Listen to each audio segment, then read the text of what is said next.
What's up, guys? Welcome back to the Greek Freaks podcast. I'm your host, Luke, joined by Ellie. Say hi to the people, Ellie. Hello. Today we're going to be talking about how Greek myth influences modern storytelling. And we've got a couple examples, right? Some points that we brought along today. I'm going to start us off. All right. With you take the floor. My favorite, The Twilight Saga by Stephenie Meyer. Have you ever seen The Twilight Saga? I have seen, not read, The Twilight Saga. What does that have to do with Greek mythology? Well, you'd be surprised, okay? So I've watched this a million times and read it, and there's a lot of parallels between the characters, the storylines, and ones from Greek myth. So if you're not familiar with Twilight, it's about a girl from Arizona who moves to a rainy town in Washington where she meets a clan of vampires called the Cullens and falls in love with one of them named Edward. So, the female characters in the Twilight Saga draw a lot of traits from Greek goddess Hera. Really? Yeah. Most of these traits revolve around jealousy, female punishment, female suffering. That's Hera's MO, man. Yeah. So Victoria and James are vampire mates. They're bad guys, and they meet with the Cullens, and James becomes obsessed with Bella, even though he's with Victoria. But he hunts Bella because he desires her so much, vigorously, until he's eventually killed. And Victoria never blames James for this, but seeks to punish the women that he has desired. So she seeks to punish Bella. She wants revenge, and she wants to hurt and make Bella hurt and make Bella suffer. So her mission for 2 whole movies is to take revenge on Bella. And Hera does the same. Zeus gets with a bunch of women. We know this. He screws them all over. Yeah. Really bad. And Hera never blames him. She blames them. She tries to make them suffer. This happened with Leto. She had to have that long and painful pregnancy. Semele was killed because Hera made her witness Zeus's divine form. That's Dionysus' mom. Yeah. She tormented Io in her cow form. So Zeus has all these affairs, and Hera is not happy with it. And these women, they really suffer at the hands of Hera because of this man's actions. And you're saying Bella also suffered? At the hands of Victoria because of a man's actions. Wow. So the women always get blamed, of course, because the man never, Another theme, metamorphosis. Ovid? Oh, I love Ovid. So Bella becomes a vampire to protect herself from what threatens her, which is other vampires. That sounds like a metamorphosis. Yeah, so it's actually the opposite. In Ovid's, people undergo metamorphosis to become the object with which they once preyed upon. So Callisto becomes a bear because after she was a huntress, Actaeon becomes a deer and is killed by the dogs that he used to hunt other mammals with.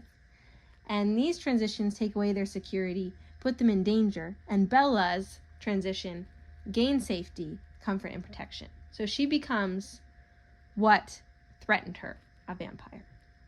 So that's a big theme. We could also talk about how the werewolves, undergo metamorphosis in this series, but we won't get into that. That's a whole other story. That's a whole other story. But once again, very prominent. A lot of changing going on. Another theme, unavoidable destinies. This is prominent in Greek myth. That is Greek myth. Exactly. Unavoidable destiny. Are those oracles? The oracles, exactly. In the Cullen clan, Alice is a prophet, and she can see the future. And she prophesizes that Bella will become a vampire like they do. And Edward is constantly trying to fight this unavoidable prophecy that Bella will become like him. And he ultimately fails. There was a prophecy that Perseus would kill his grandfather, and despite their efforts to try to kill him, throwing him into the water, he still grew up to do so. Same with Oedipus. Zeus ate Metis to avoid having a wiser and mightier daughter, as told by prophecy, yet she was birthed anyway, and, unavoidable fates, running from destiny, common theme, never works. That's very prominent throughout this entire series.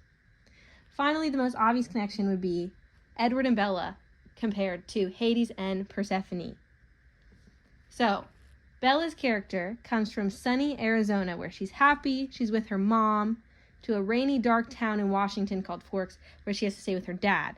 Persephone, being the daughter of Demeter, represents spring, light, warmth, and then she's taken into the dark underworld. So this idea of a complete world flip from light to dark, comfort to instability, leaving the safe arms of a mother to stay with a man. They both had to leave their mother. Both Edward and Hades are in a life they didn't choose. Hades didn't choose to be god of the underworld, and now he must spend his life in the darkness with the dead people. And Edward was turned into a vampire unwillingly by Carlisle, and now he has to live amongst other dead people, and he can't go into the light, the sunlight, because he'll sparkle, A little different than Hades, but same concept. Both of them live this dark, sad reality for their eternity. They're both immortal. And then here comes along these two women that represent life, light, innocence, and they desire that because they want companionship because they're lonely and sad. And after becoming infatuated with Edward, Bella spends half her time with the undead and half her time with the living people, constantly switching between the world of the living and the world of the dead. Same thing as Persephone, who spends half her time in the underworld, half her time in the real world. And the cover of one of the novels, Midnight Sun, is an open pomegranate with the seeds showing. No way. That's kind of an obvious reference to the myth. So, yeah. Wow. I never knew Twilight was so mythological, man. Yeah. That's Who'da crazy. thought? Yeah. Okay. All right. Thanks for that, Ellie. That was fantastic. I've got a little something for you. Perseus. You mentioned Perseus not too long ago. I did. Listen, I love Perseus. That's my favorite myth. Okay? So imagine my surprise when I found out just how many themes in the Perseus myth can be found in so many of our beloved modern day stories. All right? We're talking about a classic hero's journey, okay? That hero trope. I got two examples for you. Harry Potter, are you familiar? Who isn't, really? And Star Wars. Right. Two of the biggest. titans Yeah. of the entertainment industry, okay? Everybody knows. Multi-billion dollar franchises. Yeah. And what I'm about to show you might shock you, but they basically just boil down to the Perseus myth. Let's get started where it all begins, at birth. Okay? Classic trope of a hero is a strange, abnormal, unusual birth. Now, if we look at Perseus and the way he was birthed, well, one, his dad is Zeus, so he's a demigod. That's already pretty unusual. Well, maybe not for the Greek times, but, Mm-hmm. But also, when Zeus had sex with his mom, it was in the form of a golden shower. That doesn't happen every day. No. Yeah. I would probably say that doesn't happen ever, except for this time. So here we see Perseus in his strange birth. Now, Harry Potter, he also underwent a strange, unusual birth. Not the birth itself, but when he was just a wee lad. His parents were murdered in front of him by Voldemort. Mm-hmm. Similarly, in Star Wars, Luke Skywalker, when he's born, his mom, Padme, Mm-hmm. dies almost immediately after. So we have all of these very similar ideas, okay? Strange birth. Now, what comes after birth? Upbringing, okay? The thing about all these heroes is they all had a different upbringing, a second home, if you will, a second family. Perseus, as you mentioned before, his grandfather Acrisius, he heard this prophecy that his grandson's gonna kill him. So what'd he do? He chucked him in the ocean. All right? That would kill any mere mortal, but this is Perseus we're talking about. He gets found by a fisherman, Dictys, okay? And Dictys takes in Perseus and his mom, and they become a whole new family. Classic hero trope. Harry Potter, okay? Like we mentioned earlier, his parents murdered, gone, okay? He gets adopted by his aunt and uncle. Now, they're not very loving. That's more the Weasleys' job, but still, second family, second home, a new upbringing, okay? You making these connections here, Ellie? Oh, yeah. Now, we jump to Star Wars. Luke Skywalker. his mom's dead. His dad's literally Darth Vader, okay? Mm-hmm. So he also gets adopted by his aunt and uncle, all right? Luke Skywalker, his mom's dead. His dad's Darth Vader, okay? What's he gonna do? Much like Perseus and Harry Potter, adopted a second home with his aunt and uncle, okay? And that's just the beginning. Let me take you to something you already talked about as well. Prophecy, all right? Of course. Lots of prophecies in ancient myth, okay? Much like, and you mentioned the Perseus prophecy already. Odysseus gets told by an oracle that his grandson is going to kill him. What does he do? Chucks him in the ocean. That sets in motion the entire plot of the myth. Harry Potter also has a prophecy, okay? That prophecy is that Harry Potter and Voldemort are destined to clash because they both can't live on the earth at the same time. One of them has to kill the other, for neither can live while the other survives. Right. You know what I mean? Mm-hmm. And that also sets in motion the 7 books. That's the whole story, is that Voldemort's just trying to kill Harry because he doesn't want to die himself. All because of this prophecy. All right? Star Wars. Prophecy. Are you familiar with the prequels? I am. What is Anakin when he gets discovered on Tatooine? The Chosen One. Ooh, the prophecy tells of the Chosen One. That's Anakin Skywalker. He's going to bring balance to the Force, right? Nope. He becomes fucking Darth Vader. And bang, you got Star Wars, okay? Right. Another thing, weapons. Everybody loves weapons, okay? Perseus, he gets special weapons, right? And tools. He gets the winged sandals, you know? You're familiar with the winged sandals? Yes. Little, wings. Run really fast with them. Mm-hmm. He gets the Hades cap that makes him invisible, okay? Mm-hmm. And a scythe to help him decapitate Medusa, okay? Right. Yes, you following? Yes. So you see this special weapons, these very powerful things that help our hero. Mm-hmm. Harry Potter and the Deathly Hallows, Elder Wand, Resurrection Stone, Invisibility Cloak, okay? Much like the Hades cap, little invisibility connection there too. But Harry, with these 3 things, he becomes all powerful, and only then is he capable of defeating Voldemort, okay? Right. Star Wars, lightsabers, okay? Classic. Only the most trained Jedi can use lightsabers, okay? And become the most powerful people in the galaxy and defeat the Sith, all right? Lastly, I want to talk to you about ghosts, okay? The supernatural. Mm-hmm. A very common trope in the hero's journey is the supernatural help. Perseus, he gets it from Athena and Hermes, right? Mm-hmm. They appear to him and they give him these weapons and they point him in the right direction and they guide him in battle against Medusa. They help him every step of the way. Without them, he would have been able to do it.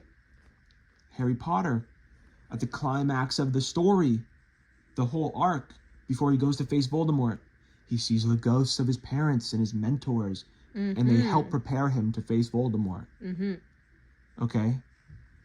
They help Harry defeat Voldemort. Mm-hmm.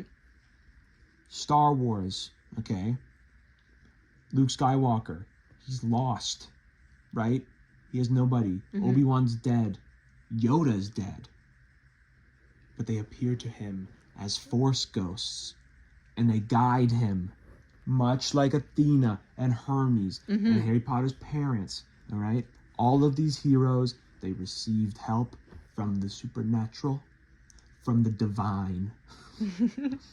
and that help allowed them to defeat their enemies and achieve their goals, right? Right. That's all I've got for you about Perseus. I went on for so long. I'm so sorry, Ellie. No, that's crazy to think about the movies that everybody is familiar with, that everybody loves. that they take so much from Greek myth I and know. nobody knows. What else you got? What do you got up next for us? Are you familiar with Studio Ghibli? I'm not super familiar, but I'd really love to Well, learn. they produced a movie called Spirited Away. Oh my god, I love that movie. Yeah. It's about a 10-year-old girl named Chihiro that moves to the suburbs and wanders into a world ruled by gods, spirits, and witches. And what I want to argue here is that the whole movie setting is a parallel to the Greek underworld. A lot of The people, whole movie? yeah. A Whoa. lot of people don't understand what's going on in this movie because there's, I've watched it. It's pretty confusing. It is confusing because it's unfamiliar setting, unfamiliar things happening. But if you know Greek myth, you might be able to follow along a little better. Okay. So, Hit me. To enter this world, Chihiro has to cross a barrier of this river, a passageway, a passage into another world. Just like the River Styx is a passage from the world of the living to the world of the dead. So this is her passage into the new world. There are 5 train stations that Chihiro travels through, representing the 5 rivers of the underworld. In this train, she's accompanied by those who are no longer living. Whoa. There's imagery of a clock that doesn't move. The time doesn't change because time does not pass for those who ride this train because there is no life, just like there's no life in the underworld. Wow. No living people. Yes. So that's the whole setting. There's a connection to Circe in this play. So men are lured to Circe's island by the promise of food, where they will go because of this desire, and they'll be trapped and they'll be turned into pigs. So, this theme, consequences of gluttony, comes again. The very beginning of this movie, Chihiro's parents smell the tantalizing food, and they enter the spirit world, and they eat this food, and because they couldn't restrain themselves, they are turned into pigs. So, exact same storyline. Wow. You know? That's amazing. So her parents are pigs, which is not a good thing for her. Probably not. Another thing, gift giving. That's a common theme in myth. Yeah, very popular. Divine intervention, divine people giving heroes items of magic to help them on their quest. Like Athena and Hermes and Exactly. Perseus. You got more?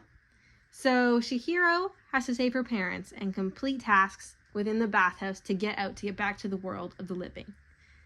The hero Theseus is given Ariadne's string, her thread, to escape the labyrinth. This thread connects him back to the outside world so that he can get out and go back. Right. Chihiro is given a hairband woven from thread to bind her to the spirit world to help her get back home. Same thing. Wow, that's just it. Again, it's the same story. Exactly. It's incredible. Odysseus receives an herb from the messenger god Hermes to protect against Circe's magic in the Odyssey on his journey to return home. Chihiro is given an herb also from a river spirit that has magical properties to help her get her parents and to get back home. So, a spiritual, magical person giving them something to help them finish their quest and return home. Very common theme in Greek myth, very prominent in this movie. Finally, there is a strong connection to the Orpheus myth. At the end of the movie, Chihiro is instructed to head back to the mortal realm and not to look back. Do not turn back, or else she will not be able to go back to living people. Orpheus was told the same thing by Hades, that he could escort his lover Eurydice back to the living as long as he didn't look back to her, but he ultimately fails, looks back, she falls back to the land of the dead, to the underworld. Chihiro, guess what she does? She doesn't look back. Oh my god. So she gets to go back to the land of the living. She succeeds. But same storyline, a little happier, but same thing. So you got anything else for us, Luke? Yeah, you know what? I'm gonna play us out with a little film by the name of Oh Brother, Where Art Thou? Are you familiar with this Coen Brothers flick? I'm not actually. Oh, I've got a little treat for you then. I can't wait to tell you about this movie because I personally love this movie. Not only because is it just a great movie, but it also pays homage to one of the most well-known classic ancient story, the Odyssey, Homer's epic. Okay, This movie, okay, unlike the ones we've talked about today, it isn't, it's not trying to pretend that isn't taken from ancient myth. It flat out says at the beginning of the movie that it's based on the Odyssey, inspired by the Odyssey, okay? And what is the Odyssey? It's the hero's journey. We've talked so much about the hero, okay, and the journey. But the Odyssey, that's the ultimate journey. 10 years it takes Odysseus to get back home. He just wants to find his wife. Well, let me tell you a little bit about this movie, okay? Our main character, his name is Ulysses. Does that sound familiar? It does. That's just the Latin name of Odysseus, Mm-hmm. okay? He spends the entire movie trying to find his wife, get back to his wife. Sound familiar as well? And even his wife's name in the movie is Penny. No way. Like Penelope. Like Penelope. It's incredible. There's also some minor characters with names that are related to the Odyssey. You've got Menelaus Papio Daniel, okay? And you got Homer Stokes. So already, Those are pretty obvious. That's pretty obvious, right? But those are just names and characters, okay? Why don't we get down into the plot, all right? Yeah.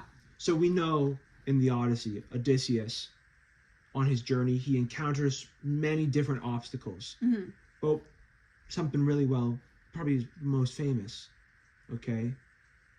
The Cyclops, Polyphemus, nobody, all that stuff. Yeah. All right? It's great.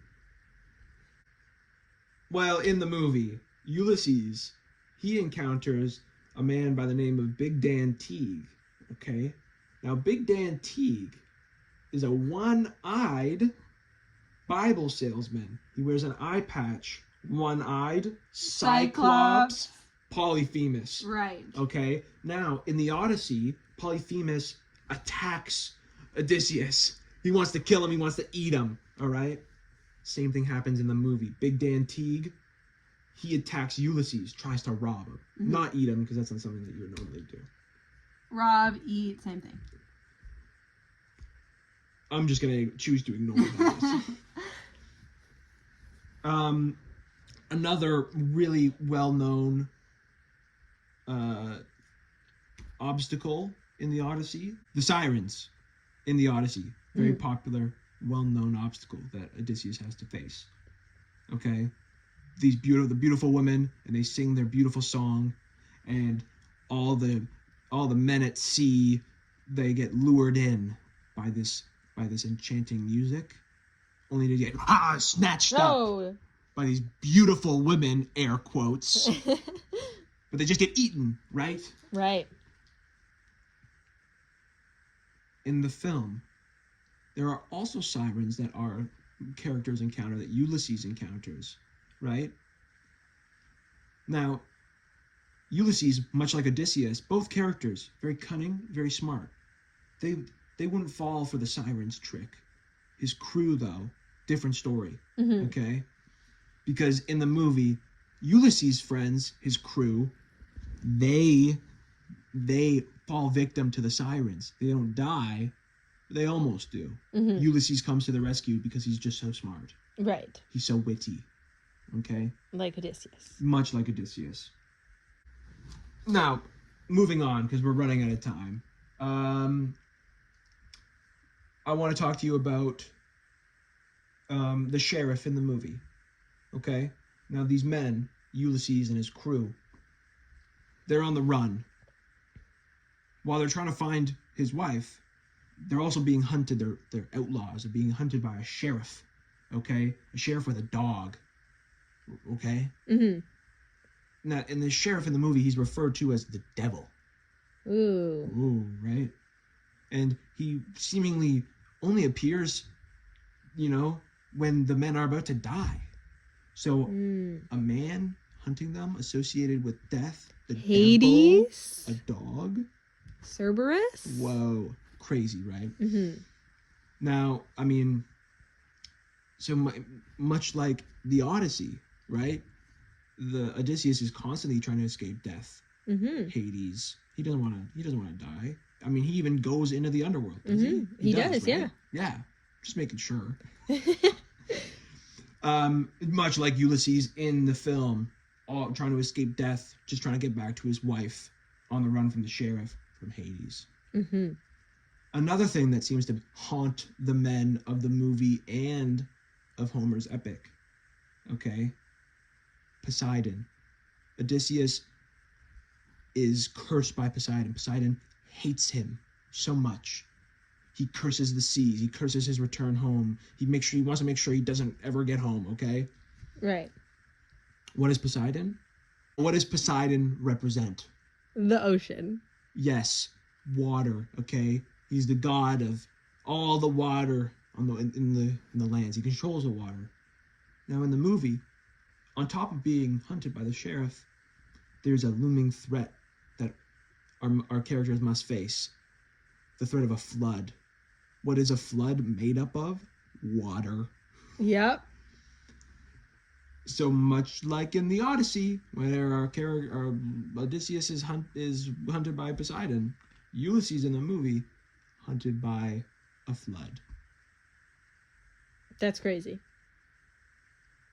I would highly suggest you watch this movie. It's great. I would love to now that I love the Odyssey, so I think I'd love this too. Check it out. Oh man, look at the time. We've got to wrap it up. I hope you guys have enjoyed this episode of the Greek Freaks podcast. I hope you can start seeing aspects of Greek myth in the popular movies that you know and love. And look out for it, because it's everywhere. Absolutely. We only went through a few examples in this episode, but you could take basically any modern story and relate it to myth in some shape or form. Absolutely. Thank you for listening. We'll see you next time. On the Greek Freaks podcast.